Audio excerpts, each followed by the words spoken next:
I am reasonably certain that if I were to come up with a new line of products today, whose primary ingredient was gunpowder stuffed into shells of varying sizes and shapes, typically in the shape of a rocket, with the intention of igniting those products to accelerate 150 miles an hour from the ground, 200 or so meters in the air, and explode at 20 times the temperature of boiling water or 2000 degrees, that it simply wouldn't be allowed. Obviously, I'm talking about fireworks, and even the most basic description of what they are, what they do, and what they're intended to do make them sound like something that should absolutely never be sold to the general public to take home, to ignite in their garden, to accelerate into the air and explode at such ridiculous temperatures. And yet, that is exactly the position we are in with fireworks. But it seems, as with many things, if they've been done for a long time, it is very unlikely that they're going to be outright banned. But this is something of a very hot topic of late. No pun intended. There are many thousands of visits to A&E each year for firework-related injuries,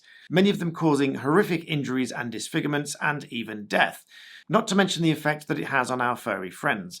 Virtually half of all animals, it is believed, are absolutely terrified of fireworks and the noise that they create each year, causing needless stress and anxiety because people set off fireworks. It's also reported that well over 100 house fires each year are caused by fireworks, and yet they are still permitted. One thing I very often say on this channel, which regular viewers will be familiar with, is that the law should represent a common sense point of view in many different situations. And this is the argument I very often use when people challenge the law on, let's say, knives and pocket knives.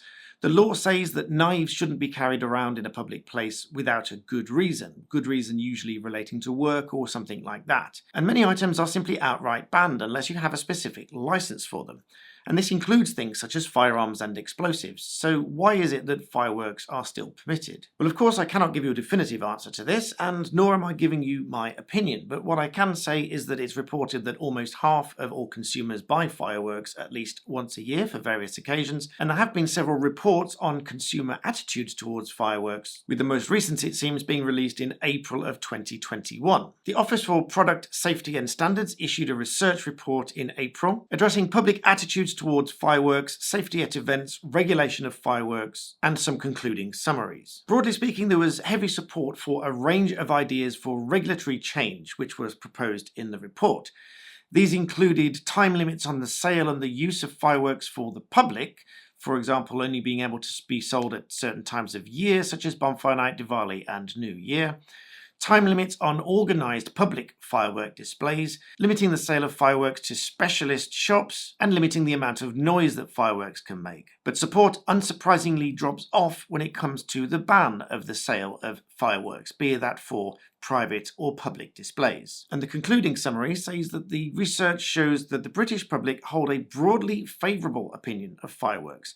A majority of those surveyed say they personally enjoy fireworks, and almost half have been to either a private or a public display within the last 3 years. But the report did highlight concerns regarding safety, particularly at private fireworks displays. Interestingly, the report also said that it was most often a lack of awareness of industry guidance, rather than a lack of willingness to comply with it, that hindered safety at private events. So it seems that an overwhelming proportion of the population do not want to see a ban on fireworks, but a significant majority would like to see some changes in the regulations. And there are a number of ways that this could be implemented. For example, requiring all public displays to be licensed, requiring further descriptions on packaging, and perhaps limiting the decibel level of fireworks, which would have a significant impact on reducing the stress and anxiety caused to animals. So coming back to my point on common sense, I often say that the law should not necessarily outright ban something,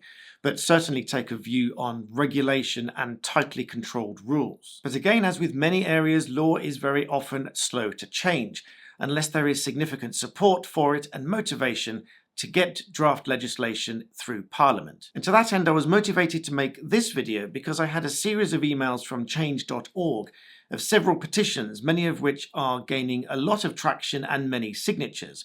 One of which, at the time of recording, has 896,912 signatures, that there should be a review of firework rules to protect animals from injury and distress. And many people have asked me at various times about how law can be changed and how new law can be implemented. And many of you might remember that earlier this year I launched a change.org petition about the NHS data share, which was a successful petition, I believe, because so many people signed it, and along with other petitions and media coverage, I suspect, resulted in a change to their approach. So now I think we live in a fantastic age where I can speak to many of you through my videos, and with the click of a button you can sign petitions to implement the changes that you want. Not just with fireworks, but with many other areas of law. If you want to see changes in the law, you can either start a petition or join somebody else's. This will then get debated in Parliament.